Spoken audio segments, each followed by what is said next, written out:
Hey y'all, it's Amanda with Tap Mom and the Big Brigade. Take two. Hope all y'all are having a good Thursday evening. Me and Johnny had a good day. We got out and went to the store. We had to go to a different Walmart because our Walmart didn't have any riding carts. Strawberry water.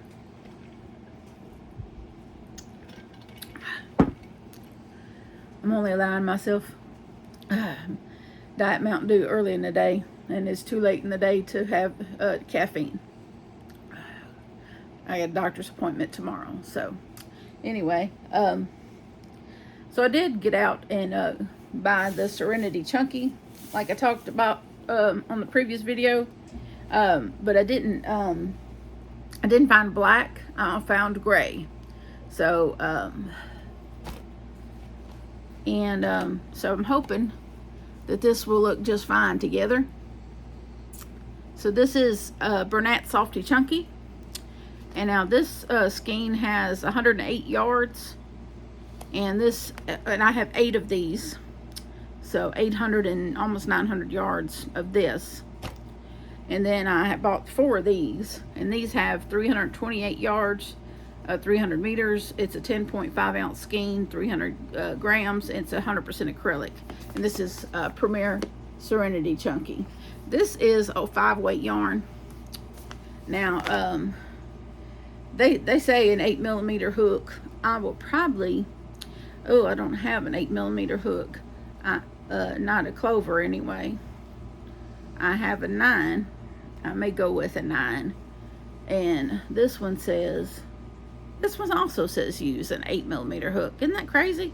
I might have to order me a 8mm hook. But this one calls this a 6 weight yarn. This one calls this a 5-weight yarn. Let me tell you, if you hold them up together, they look the same to me. Does that not look like the same to you? They look like the same thickness to me. So I'm going to use them together. I don't think it's going to be a problem. I think the color is fine. I think these colors will be fine together. Yeah, I think this raisin and this smoke gray color. I did get 4 of these. So I'll have enough for another project if I want to. Mix it up with something else, I can. But I'm gonna do a little crop top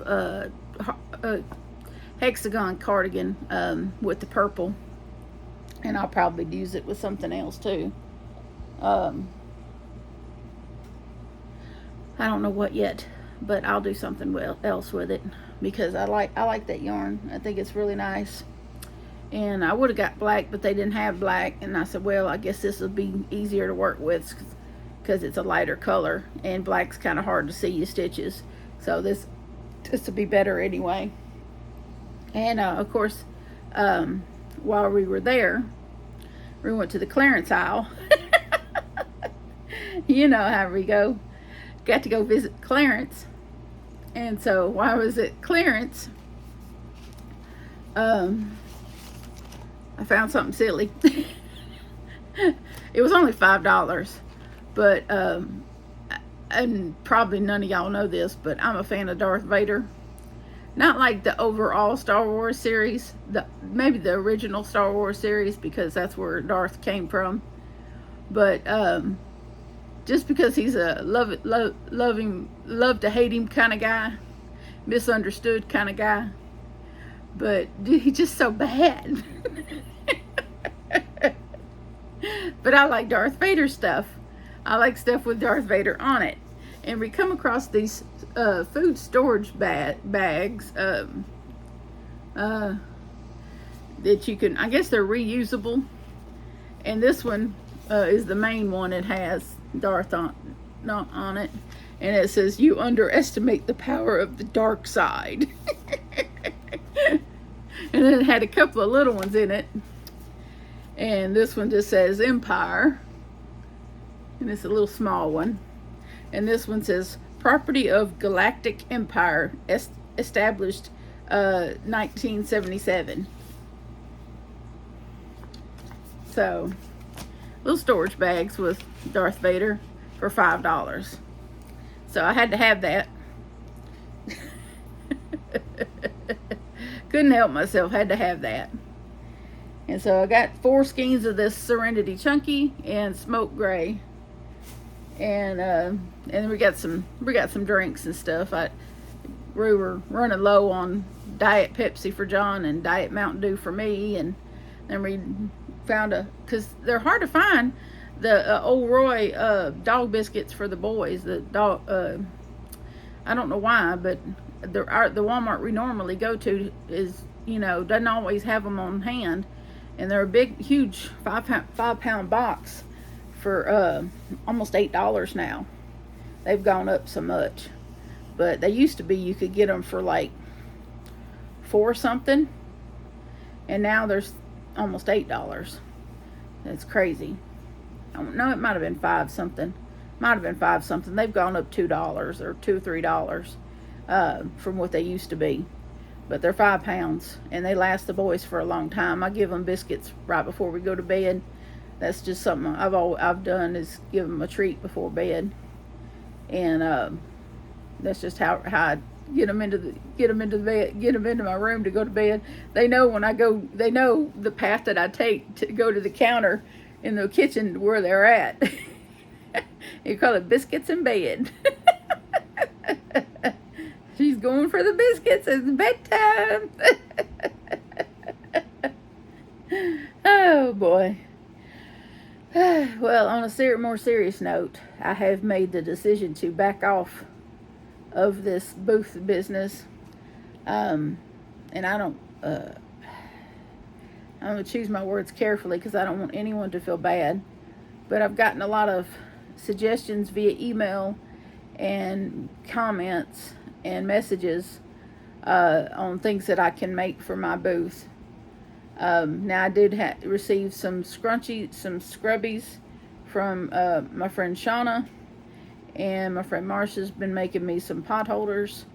But besides those 2 ladies so far, for certain, I'm the only, it's just a lot of work.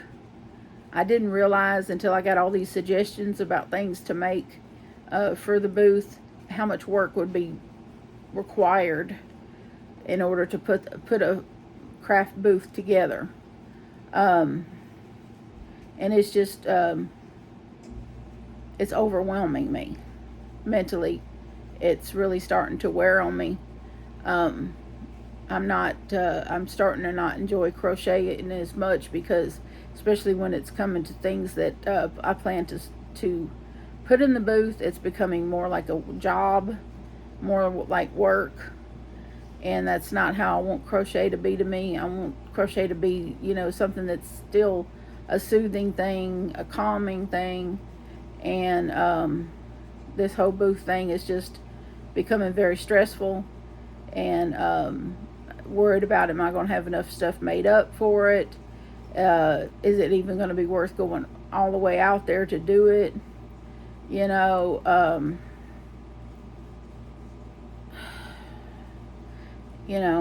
it's a little bit of a drive. It's probably about 30 or 40 miles to drive, and then I have to set up, and then I have to sit there all day, and and probably a not so comfortable chair, and there's just a lot of things to factor in, and I don't think that I completely thought it through when I put myself into doing it. And so I think upon reflection that it's probably not a good idea for me to continue to work. I'm gonna keep working on things. I'm gonna finish the blankets that I have, that I'm doing, and I'm gonna make some stuff. But as far as going and doing that booth, I'm just really not gonna. I'm not gonna plan on doing that anymore. I'm not gonna put myself up like that. Now, if October comes and I have a whole lot of stuff made up, and Johnny's gonna go with me and help me if I do decide to do it,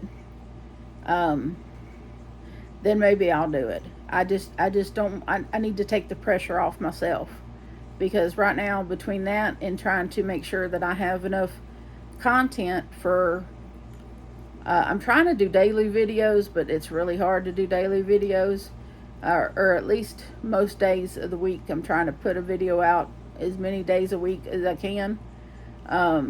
It's just hard to do both, and because I get a singular focus and determination, and then everything else kind of falls away, and so I have to focus on one or the other, and it's becoming a bit stressful.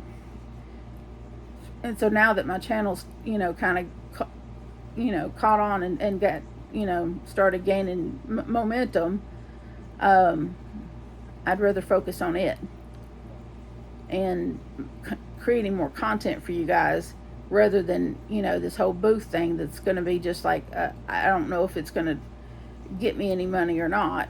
I don't know if I'm going to get there and no one's going to want anything that I have to sell. So I really don't know. I could get there and nobody want anything, and me just be bringing all that stuff back home. So I'm just going to make things, and then come October, if I have enough of it to sell, then great. I'll go ahead and go out there at least one day. It's for 2 days, so it's only for 2 days. So chances are I'm only gonna have the energy to do it one day. It's a lot to ask me to do it 2 days. I can't imagine me doing it 2 days. Probably one day is all I'm going to be able to stand anyway. I don't have a high tolerance for the general public. I don't know any other way to put it. I have social anxiety, and going in public is not my favorite thing to do. And I know this is a private club, and they're going to be very selective who they let in. But at the same time, these are people that I'm not going to know everybody that's out there, and so this is going to be strangers, and so that's basically the public to me. And I just think one day might be all I could stand, and even a partial day, depending on how early I get out there and how long it takes things to sell, if they sell. So it's just got to be up in the air right now. I just got to kind of put that on the back burner, and I'll just keep making things as I can, and at my own pace. I don't want to rush myself. And if I have enough stuff made up at the beginning part of October when they do this, then great. If I don't, then okay. I'm not gonna beat myself up about it if I don't go, because I just got to take the pressure off myself. It just, the more I thought about it and the more suggestions I got, the more I realized how much work goes into something like that, and the more I just didn't feel up to doing all that. So y'all please forgive me. I hope I'm not disappointing any of y'all. I know y'all look forward to seeing my makes, and I will continue to show the things I make. So don't think that I'm gonna stop crocheting or stop making things, because that's not what I'm saying. I'm just saying that I'm not gonna do them with any kind of speed, with the intention of trying to sell them. I'm just not gonna try to force myself to go fast. I'm not gonna rush myself like I've been trying to rush myself. So I'm just gonna do it however I'm comfortable and however my body lets me, because when I forced myself to finish that basic chunky blanket over the weekend, it took my arm 2 days to recover from going at it so hard. So I can't be doing that. My arm taking that long to heal, to recover, is not letting me work on other things. So anyway, I just thought I'd let y'all know that I'm thinking about backing out of the whole thing, and I got to take the pressure off myself. So at this point, I'm just gonna kind of chill out and make some things. And if I have enough to go, I will go. If I don't, then I'm not gonna, I'm not gonna get upset about it, because with the way my carpal tunnel works, I cannot do tiny little intricate stitches and stuff. So there's a lot of stuff that people have at their booths and crafts booths that I can't have, or I can't make myself. I can't make amigurumi things because those tiny little stitches and stuff like that are just very difficult for me to do with my hands the way they are. My hands will just cramp up and lock up, and I just can't do it. So I would love to. I'd love to be able to do that, but with the way my hands work, it'd just be too painful. But anyway, that's about all I got to say this evening. I hope y'all have a good evening. Like I said, I hope I'm not letting anybody down or disappointing y'all. I just I have to take care of myself, and I can't do this high pressure stuff. That's what gets me in trouble mental health wise. That's when my medicine stops working, is when I get too stressed out. So, but on to happier things. I got my last 2 rows done on my granny square for the collab project with Kayla, and then I started my second square with that. So at least there's progress with that. I think I'll go in the living room and work on the duck blanket and watch some TV and try to relax. But I love y'all, and so does Jesus. And please remember to adopt, don't shop. Your best friend could be waiting for you at the shelter or the rescue. And I will see y'all again soon. Bye.